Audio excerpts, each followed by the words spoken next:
పరిశేచన పట్టడం, ప్రాణాహుతులు వేసుకోవడం. అబ్బే ఇప్పుడు ఎక్కడ నిలబెడితే అక్కడ తినేయడమే. ఎడం చేత్తో కంచం పట్టుకు తింటూ, అక్కడ మళ్ళీ వడ్డిన పదార్థాన్ని మళ్ళీ వాడు వడ్డించుకుంటూ, ఆ వాడు వడ్డించుకున్న దాన్ని ఇంకోటి వడ్డించుకుంటూ ఎంగిలి తిండి తినడం మనకు అలవాటు.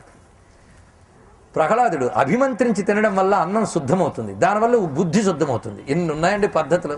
ఈయన ఏం చేశారంటే విషం కలిపిన అన్నాన్ని అనంత మంత్రోచ్చారణేన అభిమంత్ర్య, అనంత అనే మంత్రము చేత అభిమంత్రణం చేసేట.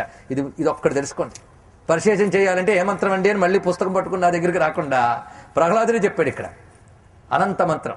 అయితే ఉపనయన సంస్కారంలో పొందిన వాళ్ళు మాత్రం దీంతో సరిపెట్టుకుంటాం అనొద్దు. ఇది చేసినా వాళ్ళు చేయవలసిన పరిశేచన పద్ధతులు చేయవలసిందే, అది మానిది కాదు. అనంత నామస్మరణ చేత అంతా అమృతమవుతుంది. ఇది గొప్ప మాట. అనంత అనే శబ్దం చిన్న మాట కాదండి. మనం అనుకుంటాం నామం అంటే ఏదో చిన్న శబ్దం అని, చాలా తప్పది. నామం సాక్షాత్ భగవత్ స్వరూపం, దానికున్న శక్తి అంతా ఇంతా కాదు.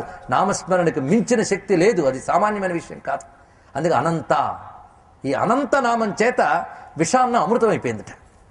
అనంత అనే శబ్దాన్ని ప్రహ్లాదుడు అన్న తీరు వేరు, మనం ఆ తీరులో అనగలమా అనేదే సందేహం. ఎందుకంటే ప్రహ్లాదుడి యొక్క దృష్టి వేరు. అనంత ఆ మాట ఎందుకు గుర్తొచ్చిందండి ఆయనకి?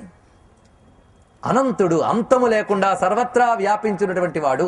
ఈ భావనతో అన్నాన్ని తింటే విషం కూడా అమృతమవుతున్నది.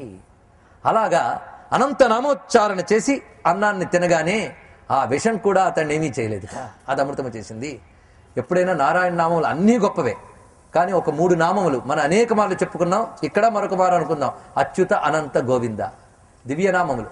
అసలు ఆచమనం చేసేటప్పుడు కొంతమంది ఇటు ద్రవిడ దేశంలో అంటే తమిళనాడు మొదలైన ప్రాంతాల్లో అచ్యుతాయనమ, అనంతాయనమ, గోవిందాయనమ ఈ 3 ఆచమనాలే చేస్తారు. ఇక్కడ అంత శక్తివంతమైన నామములు. అందులో మధ్యలో ఉంది ఈ శబ్దం అనంత. అచ్యుత అనంత, అనంత శబ్దానికి